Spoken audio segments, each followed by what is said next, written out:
അസ്സലാമു അലൈക്കും dear friends. ഇന്നത്തെ നമ്മുടെ റെസിപ്പി ബാക്കി വന്ന ചപ്പാത്തി വെച്ചിട്ട് അടിപൊളി ഒരു ഉപദ്രവമാണ്. അപ്പോൾ നിങ്ങൾ എല്ലാവരും വീഡിയോ മുഴുവനായും സ്കിപ്പ് ചെയ്യാതെ കാണാൻ ശ്രമിക്കുക. ഈ വീഡിയോ ഒന്ന് ലൈക്ക് ചെയ്യാനും അതുപോലെ തന്നെ ചാനൽ ഇതുവരെയും സബ്സ്ക്രൈബ് ചെയ്യാത്തവർ ചാനൽ ഒന്ന് സബ്സ്ക്രൈബ് ചെയ്യാനും മറക്കല്ലേ. വീഡിയോ തുടങ്ങുന്നതിന് മുമ്പ് പരിചയപ്പെടുത്താനുള്ളത് എന്റെ സ്വന്തം പ്രൊഡക്റ്റായ ഷെമീസ് മാജിക് ഹെർബൽ ഓയിലിനെ കുറിച്ചാണ്. മറ്റു പല ഹെയർ ഓയിൽസ് യൂസ് ചെയ്തിട്ട് റിസൾട്ട് ലഭിക്കാത്തവർക്ക് വേണ്ടി സ്പെഷ്യലി തയ്യാറാക്കിയ പ്രീമിയം ഓയിലാണിത്. 120ഓളം ഹെർബൽസ് ചേർത്ത് തയ്യാറാക്കിയ ഈ ഓയിൽ മുടി കൊഴിച്ചിൽ, താരൻ, കഷണ്ടി, മുടി കട്ടിക്കുറവ്, മുടി പൊട്ടിപ്പോകൽ, പ്രത്യേകിച്ച് നര എന്നിവ കുറയ്ക്കാൻ പൂർണ്ണമായിട്ട് സഹായിക്കും. റിസൾട്ട് ലഭിച്ചില്ലെങ്കിൽ മെഡിക്കൽ ഇഷ്യൂസ് ഇല്ലാത്തവർക്ക് ഫുൾ ക്യാഷ് റീഫണ്ട് നൽകുന്നതാണ്. നമ്മുടെ എണ്ണ ഉപയോഗിച്ചവരുടെ ഇമ്പോർട്ടന്റ് ആയ കുറച്ച് ഫീഡ്ബാക്സ് മാത്രം വീഡിയോയുടെ അവസാനം കാണിക്കുന്നുണ്ട്. കൂടുതൽ ഫീഡ്ബാക്സ് വീഡിയോയിൽ ചേർത്താൽ വീഡിയോയ്ക്ക് ലെന്ത് കൂടും. എണ്ണ വാങ്ങാൻ താല്പര്യമുള്ളവർ വാട്സപ്പിൽ വന്നാൽ ബാക്കി ഫീഡ്ബാക്സ് എല്ലാം അയച്ചു തരാം. ഓർഡർ ചെയ്യാനും റേറ്റും ഡീറ്റെയിൽസും അറിയാൻ താഴെ കാണുന്ന വാട്സപ്പ് നമ്പറിൽ മെസ്സേജ് ചെയ്യുക. ഇപ്പൊ ഞാൻ ബാക്കി വന്ന 3 ചപ്പാത്തി എടുത്തിട്ടുണ്ട്. ഇനി ചൂടായി കിടക്കുന്ന ഒരു പാനിൽ ഒരു ചപ്പാത്തി ഇട്ട് കൊടുക്കാം. ഇനി ചപ്പാത്തി തിരിച്ചു മറിച്ചിട്ട് പപ്പടം പോലെ ഒന്ന് ചുട്ടെടുക്കാം.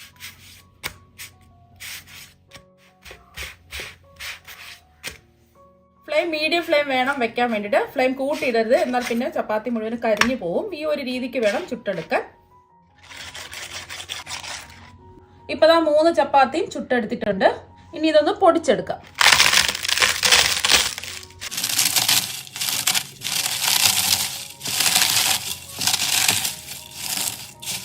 ഇപ്പൊ 3 ചപ്പാത്തിയും പൊടിച്ചെടുത്തിട്ടുണ്ട്.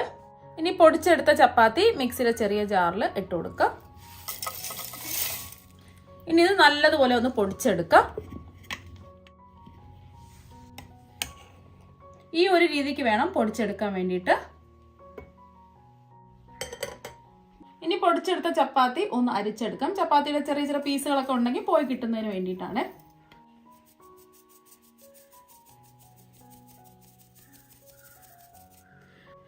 ഇതുപോലെ ചെറിയ തരികളുള്ളത് നമുക്ക് ആവശ്യമില്ല, ഇത് മാറ്റാം. ഇപ്പൊ ഞാൻ അര കപ്പിന്റെ അളവ് കപ്പ് എടുത്തിട്ടുണ്ട്. ഇനി നമുക്ക് പൊടിച്ച ചപ്പാത്തി ഒന്ന് അളന്ന് നോക്കാം.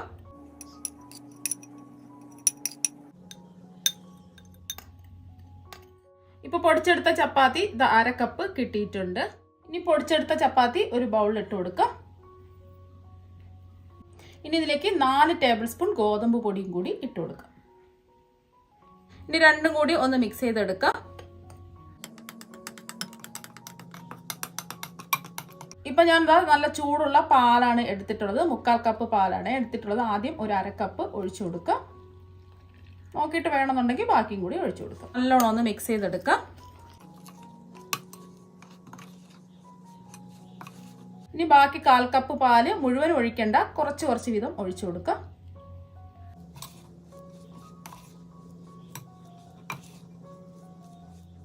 മുക്കാൽ കപ്പ് പാലെടുത്തതിൽ 2 ടേബിൾ സ്പൂൺ പാല് ബാക്കി വന്നിട്ടുണ്ട്. ഇതിന്റെ ആവശ്യമില്ല. മാവ് നല്ല സോഫ്റ്റ് ആയിട്ട് കിട്ടിയിട്ടുണ്ട്.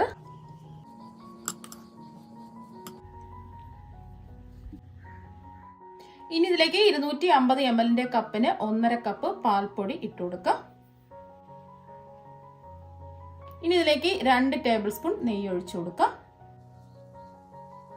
ഇനി ഇതിലേക്ക് 1 ടീസ്പൂൺ ബേക്കിംഗ് പൗഡറും കൂടി ഇട്ട് കൊടുക്കാം. ബേക്കിംഗ് പൗഡർ എടുക്കുമ്പോൾ ലെവൽ ഇത് വേണം എടുക്കാൻ വേണ്ടിയിട്ട്. ഇനി ഇതെല്ലാം കൂടിയിട്ട് നല്ലോണം ഒന്ന് കുഴച്ചെടുക്കാം. പാൽപ്പൊടിയും കൂടെ ചേർത്ത് ജസ്റ്റ് ഒന്ന് കുഴച്ചെടുത്തിട്ടുണ്ട്. ചപ്പാത്തി പൊടിച്ച് ചേർത്തത് കൊണ്ട് ഇരിക്കും തോറും ഇത് ഡ്രൈ ആവും. അതുകൊണ്ട് നമ്മൾ നേരത്തെ മാറ്റി വെച്ച 2 ടേബിൾ സ്പൂൺ പാലും കൂടി ഇതിലേക്ക് ഒഴിച്ച് ഒന്ന് കുഴച്ചെടുക്കാം. ഇത് ഒന്നുകൂടി ഒന്ന് കുഴച്ചെടുക്കാം. അപ്പൊ ഈ ഒരു രീതിക്ക് വേണം കുഴച്ചെടുക്കാൻ വേണ്ടിയിട്ട്. കയ്യിലൊക്കെ ഒട്ടി പിടിച്ചിട്ടുണ്ടെങ്കിൽ കൈ ഒന്ന് നനച്ചതിന് ശേഷം ഒന്ന് ഉരുട്ടിയെടുക്കുക. അപ്പൊ നമ്മൾ മാവ് പിടിച്ച് നോക്കുമ്പോൾ ഈ ഒരു പരുവത്തിന് വേണം ഇരിക്കാൻ വേണ്ടിയിട്ട്. നല്ല സോഫ്റ്റ് ആയിട്ട് ഇരിപ്പുണ്ട്. ഇനി ഇത് മൂടി വെച്ച് ഒരു 5 മിനിറ്റ് റെസ്റ്റ് ചെയ്യാൻ വേണ്ടിയിട്ട് മാറ്റി വെക്കാം. മാവ് റെസ്റ്റ് ചെയ്യാൻ വെക്കുന്ന സമയം കൊണ്ട് ഇതിന് വേണ്ടിയിട്ടുള്ള ഷുഗർ സിറപ്പ് ഉണ്ടാക്കാം. ഇനി പഞ്ചസാര പാനിക്ക് വേണ്ടിയിട്ട് 2 കപ്പ് പഞ്ചസാര ഇട്ട് കൊടുക്കാം. 250 ml കപ്പിന് 2 കപ്പ് പഞ്ചസാരയാണ് എടുത്തിട്ടുള്ളത്. നമ്മൾ എത്രയാണോ പഞ്ചസാര എടുത്തിട്ടുള്ളത് അതേ അളവിൽ തന്നെയാണ് വെള്ളവും ഒഴിച്ചു കൊടുക്കേണ്ടത്. ഇപ്പൊ 2 കപ്പ് വെള്ളം ഒഴിച്ചു കൊടുത്തിട്ടുണ്ട്. ഇനി ഇതിലേക്ക് നല്ലൊരു ഫ്ലേവർ കിട്ടുന്നതിന് വേണ്ടിയിട്ട് 4 ഏലക്ക തല്ലിയതും കൂടി ഇട്ട് കൊടുക്കാം. ഇനി ചെറിയൊരു കളർ കിട്ടുന്നതിന് വേണ്ടിയിട്ട് കുറച്ച് കുങ്കുമപ്പൂവും കൂടി ഇട്ട് കൊടുക്കാം. ഇത് ചേർക്കണം നിർബന്ധമൊന്നുമില്ല. ഫ്ലെയിം മീഡിയം ഫ്ലെയിം വേണം വെക്കാൻ വേണ്ടിയിട്ട്. നല്ലതുപോലെ ഒന്ന് ഇളക്കി കൊടുക്കാം. ഇപ്പൊ പഞ്ചസാര എല്ലാം അലിഞ്ഞു വന്നിട്ടുണ്ട്. ഇനി ഫ്ലെയിം ഒന്ന് കൂട്ടി വെച്ചു കൊടുക്കാം. ഒരു ഒട്ടുന്ന പരുവം ആകുന്നത് വരെ ഒന്ന് ഇളക്കി കൊടുക്കാം. ഇപ്പൊ ഹൈ ഫ്ലെയിമിലിട്ട് ഇളക്കി കൊടുക്കാൻ തുടങ്ങിയിട്ട് ഒരു 4 മിനിറ്റ് ആയി. നമ്മൾ പിടിച്ചു നോക്കുമ്പോൾ ഒരു ഒട്ടുന്ന പരുവമാണ് വേണ്ടത്. ഒരു നൂൽ പാവൊന്നും ആവരുത്, എന്നാൽ നമ്മുടെ പലഹാരം കട്ടിയായി പോവും. നമ്മളിങ്ങനെ പിടിച്ചു നോക്കുമ്പോൾ ഒട്ടുന്ന ഒരു പരുവമാണ് വേണ്ടത്. ഇനി ഫ്ലെയിം ഓഫാക്കി ഇത് മാറ്റി വെക്കാം. ഷുഗർ സിറപ്പ് ഉണ്ടാക്കാൻ എടുത്ത സമയം മാത്രമേ മാവ് റെസ്റ്റ് ചെയ്യാൻ വെച്ചിട്ടുള്ളൂ. കയ്യിൽ കുറച്ച് നെയ്യ് തടവിന് ശേഷം ചെറിയ ചെറിയ ഉരുളകളാക്കി എടുക്കാം. ഇപ്പൊ ദാ ഉരുട്ടിയെടുത്തിട്ടുണ്ട്. ഇതുപോലെ വിള്ളലുകളൊന്നും ഇല്ലാതെ വേണം ഉരുട്ടിയെടുക്കാൻ. അഥവാ വിള്ളലുകൾ ഉണ്ടെങ്കിൽ നമ്മൾ ഫ്രൈ ചെയ്തെടുക്കുമ്പോൾ പൊടിഞ്ഞു പോകും. ബാക്കിയെല്ലാം ഇതുപോലെ തന്നെ ഉരുട്ടിയെടുക്കാം. ഇപ്പൊ എല്ലാം എന്താ ചെറിയ ചെറിയ ഉരുളകളാക്കി ഉരുട്ടിയെടുത്തിട്ടുണ്ട്. ഉരുട്ടിയെടുക്കുമ്പോൾ വിള്ളലുകൾ വരികയാണെന്നുണ്ടെങ്കിൽ കയ്യിൽ കുറച്ച് നെയ്യ് പുരട്ടിയതിനു ശേഷം നല്ലതുപോലെ ഒന്ന് ഉരുട്ടിയെടുത്താൽ മതി. വിള്ളലൊക്കെ മാറിക്കിട്ടും. ഇപ്പൊ ഞാൻ ദാ ഇതുപോലെ ചെറിയ ചെറിയ ഉരുളകളാക്കിയാണ് ഉരുട്ടിയെടുത്തത്. ഇത് ഫ്രൈ ചെയ്ത് വരുമ്പോൾ കുറച്ചും കൂടെ വലുതായി വരും. ഇനി ഇത് ഫ്രൈ ചെയ്തെടുക്കുന്നതിന് വേണ്ടിയിട്ട് കുറച്ച് ഓയിൽ ഒന്ന് ഇതാ ചൂടാക്കാൻ വെച്ചിട്ടുണ്ട്. ഓയിൽ ഒരുപാട് ചൂടാവാൻ പാടില്ല, ഒരു മീഡിയം ചൂട് മാത്രമേ ആവാൻ പാടുള്ളൂ. ഇനി ഓരോന്നോരോന്നായിട്ട് ഇട്ട് കൊടുക്കാം. ഒരുപാട് ഇടരുത്, കുറച്ച് കുറച്ച് വീതം ഇട്ട് വേണം ഇത് ഫ്രൈ ചെയ്തെടുക്കാൻ വേണ്ടിയിട്ട്. അതുപോലെ തന്നെ ഇതുപോലെ ഒന്ന് ഇളക്കി കൊടുത്തോണ്ടേ ഇരിക്കുക. അല്ലെങ്കിൽ അടി പിടിച്ചിട്ട് ഇത് പാൽപ്പൊടി ആയതുകൊണ്ട് പെട്ടെന്ന് തന്നെ കരിഞ്ഞു പോകും. ഫ്ലെയിം കൂട്ടി ഇടരുത്, എന്നാൽ പിന്നെ ഇതിന്റെ അകമൊന്നും വെന്ത് കിട്ടില്ല. പെട്ടെന്ന് കളറൊക്കെ മാറി ഒരു ബ്രൗൺ കളർ ആയി പോകും. അതുകൊണ്ട് ഫ്ലെയിം കുറച്ചിട്ടിട്ട് വേണം ഇതുപോലെ ഒന്ന് സ്പൂൺ വെച്ച് ആക്കി എല്ലാം ഒരു ഗോൾഡൻ നിറം ആവുന്നത് വരെ ഫ്രൈ ചെയ്തെടുക്കണം.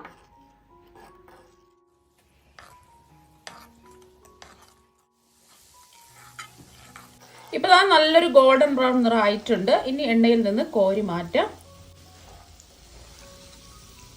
ഇപ്പൊ ഫ്രൈ ചെയ്തെടുത്തിട്ടുണ്ട്. ഇതുപോലെ വേണം ഫ്രൈ ചെയ്തെടുക്കാൻ വേണ്ടിയിട്ട്. കണ്ടില്ലേ, ഒട്ടും വിള്ളലൊന്നും വന്നിട്ടില്ല.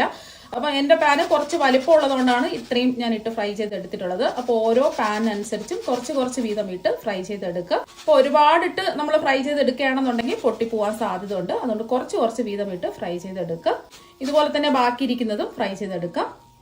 പഞ്ചസാര പാല് നമ്മൾ നേരത്തെ തയ്യാറാക്കി വെച്ചത് കൊണ്ട് തണുത്തു പോയി. ഇപ്പൊ ഞാൻ തിളപ്പിച്ചെടുത്തിട്ടുണ്ട്. ഒരു നൂൽ പാവൊന്നും ആവരുത്, ജസ്റ്റ് ഒന്ന് തിളപ്പിച്ചെടുത്താൽ മാത്രം മതി. ഇനി ഫ്ലെയിം ഓഫ് ആക്കി കൊടുക്കാം. ഇനി നമ്മൾ ഫ്രൈ ചെയ്ത് വെച്ചത് മുഴുവനും ഇതിലേക്ക് ഇട്ട് കൊടുക്കാം. ഇനി ജസ്റ്റ് ഒന്ന് ഇളക്കി കൊടുക്കുക. ഇനി ഇത് പഞ്ചസാര പാലിൽ കിടന്നതിന് ഇത് വീർത്ത് വരും. അതുകൊണ്ടാണ് നമ്മൾ ചെറുതായിട്ട് ഉണ്ടാക്കിയത്. ഇനി മൂടി വെച്ച് ഒരു 2 മണിക്കൂർ ഇങ്ങനെ തന്നെ ഇരിക്കട്ടെ. ഇപ്പൊ ഒരു 2 മണിക്കൂർ കഴിഞ്ഞിട്ടുണ്ട്. ഇപ്പൊ പഞ്ചസാര പാനിയെല്ലാം പിടിച്ച് നല്ല സെറ്റ് ആയിട്ട് ഇരിപ്പുണ്ട്. ഇപ്പൊ ഞാൻ 2 മണിക്കൂർ മാത്രമേ പഞ്ചസാര പാനിയിൽ ഇട്ട് വെച്ചിട്ടുള്ളൂ. ഇത് കുറച്ചും കൂടെ ഇട്ട് വെച്ചിരുന്നാൽ കുറച്ചും കൂടെ വീർത്ത് വരും. ഇത് പുറത്ത് ഒരാഴ്ച വരെ നമുക്ക് സൂക്ഷിച്ച് വെക്കാൻ പറ്റും. കൂടുതൽ ദിവസം സൂക്ഷിക്കണമെന്നുണ്ടെങ്കിൽ ഫ്രിഡ്ജിൽ എയർ ടൈറ്റ് ആയ ടിന്നുകളിൽ അടച്ച് സൂക്ഷിച്ച് വെച്ചാൽ മതിയാവും. നല്ല സോഫ്റ്റ് ആണ്. സാധാരണ ഗുലാബ് ജാമിന്റെ അതേ ടേസ്റ്റ് തന്നെയാണ്, വേറൊരു വ്യത്യാസമൊന്നുമില്ല. ഞാൻ ഇതൊന്ന് മുറിച്ചും കൂടി കാണിച്ചു തരാം. എന്താ കണ്ടല്ലോ, എത്രമാത്രം സോഫ്റ്റും ജ്യൂസി ആയിട്ട് ഇരിപ്പുണ്ട്. അപ്പൊ നിങ്ങൾ എല്ലാവരും ഇതുപോലെ ഒന്ന് ട്രൈ ചെയ്ത് നോക്കുക. തീർച്ചയായും നിങ്ങൾക്ക് എല്ലാവർക്കും ഇഷ്ടപ്പെടും. അപ്പൊ നമുക്ക് മറ്റൊരു വെറൈറ്റി ഡിഷുമായിട്ട് വീണ്ടും കാണാം. താങ്ക്